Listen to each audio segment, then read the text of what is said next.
काय बोलाल या क्षणी? खरंच नाही वाटत आहे ट्रॉफी 100 दिवसांनी आली आहे माझ्या हातात.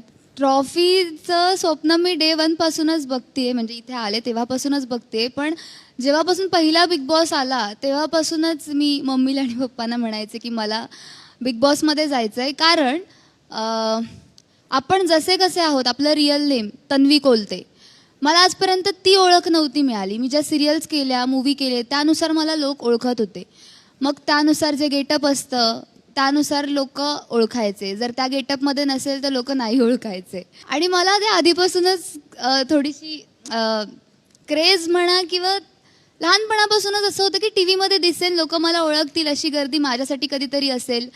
तेवढ्यासाठी, रिअल नावासाठी तन्वी कोलते हे नाव लोकांपर्यंत पोहोचवण्यासाठी बिग बॉस हा एकमेव प्लॅटफॉर्म होता जिथे मला यायचं होतं. मी कशी आहे, कशी नाही आहे, सगळ्याच गोष्टी मला लोकांपर्यंत पोहोचवायच्या होत्या. मी रागीट आहे तर हो आहे, तर मी अशी रागीट आहे. मी हळवी आहे तर हो आहे, अशी आहे. जे काही केलं आहे मी आतमध्ये, हो मी तशीच आहे, ते मला पोहोचवायचं होतं कुठेतरी. म्हणून बिग बॉसचं एक स्वप्न मी पाहिलं होतं खूप वर्षांपूर्वी आणि ते आज पूर्ण झालं आहे. आणि बिग बॉसनेच मला हे नाव मोठं करून दिलं आहे. त्यासाठी बिग बॉस आणि जनता माझे मायबाप आहात आणि तुम्हीच मला मोठं केलं आहे. आले होते तन्वी कोलते म्हणून, जातीय तन्वी कोलते ब्रँड मिळवून. Thank you so much. तुमच्या सगळ्यांमुळेच मी आज इथपर्यंत पोहोचले आणि स्वप्न पूर्ण करू शकले.